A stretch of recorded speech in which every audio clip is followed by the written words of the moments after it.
So here's my collection of Lie-Nielsen hand planes. I'm going to start off with the two skew planes. I've got the plate off on the one. There's both a left and a right hand. They both have Kokobolo knobs on them. You notice that there's Kokobolo theme throughout the rest of them.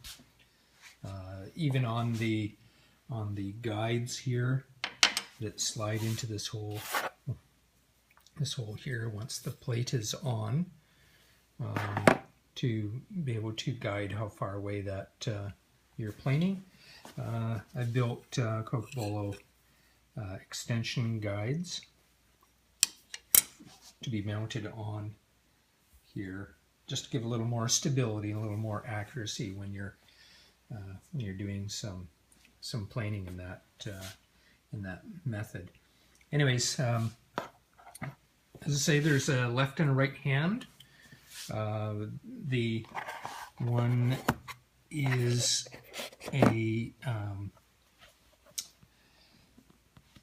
this is a bronze bodied, where this one here is ductile iron.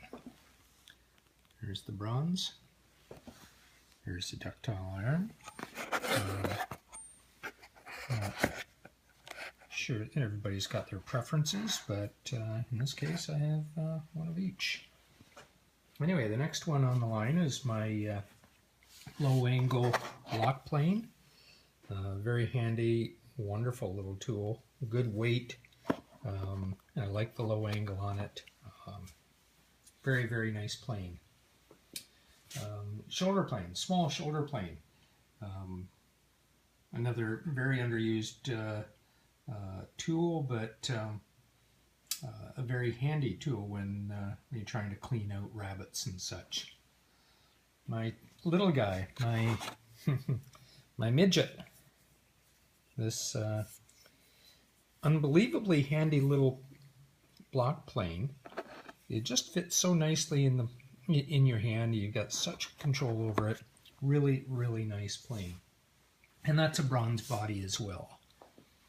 Now into the bigger ones. We've got a scrub plane.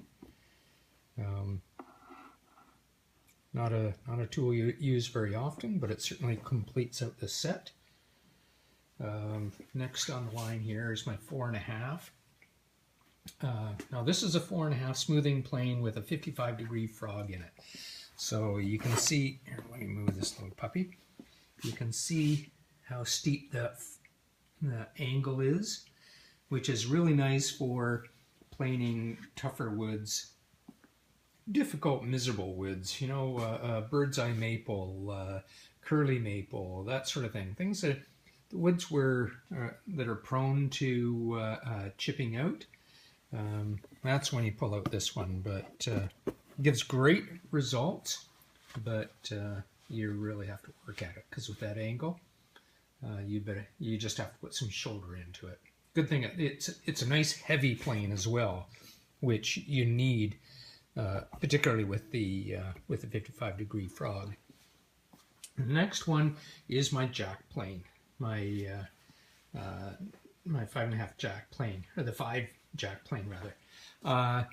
Very, very nice plane. This one, I just love using this plane. It's in my eyes, it's the perfect size, weight, everything about this tool, I think, in my totally biased opinion, is perfect.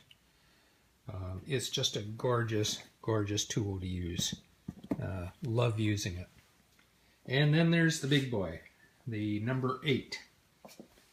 There's 10 pounds of plane there.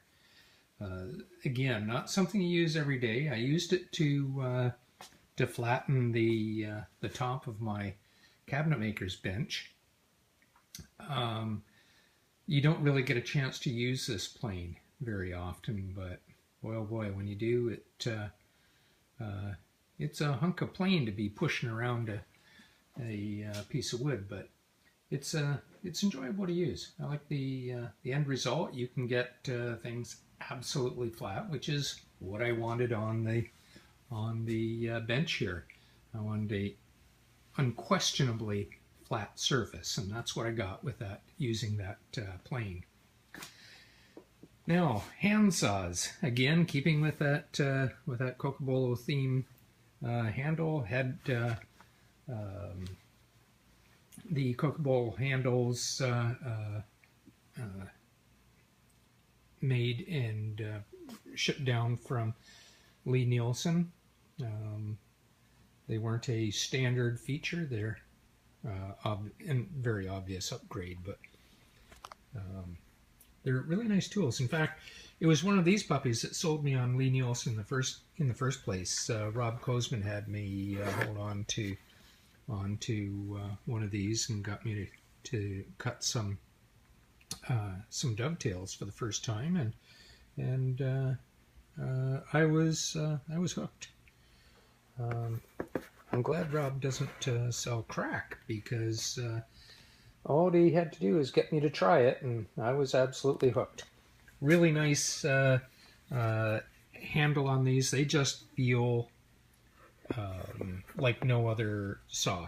You have to use these Lee Nielsen tools to really appreciate the quality and the craftsmanship in making these things. Anyways, this first one here is it's a 15 points per inch. That's my dovetail saw. Okay. Let's see, can we get a nice, there's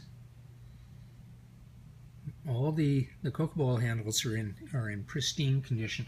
Actually, all of these tools are in pristine condition. This next one here, this is my crosscut. It's a small crosscut. It is as well a 15 point per inch, but because of the set difference on those teeth, it is a crosscut saw. The next one is a little bit larger. This is a rip saw at 12 point per inch. A little more aggressive, but you need it to be, and it has a little bit more set in the teeth than the other two, just because of the direction of the grain that you'd be cutting with it. And again, it is just a marvelous tool. Put in your hand, and you're not going to want to do anything else but use it when you get that thing in your hand. Anyway, so that's my collection of, for the most part, Lee Nielsen stuff. I've already illustrated most of the other Lee Nielsen things, the chisels and that sort of thing. There's some smaller bits and pieces, but nothing really worth our time on a video. So that's it so far.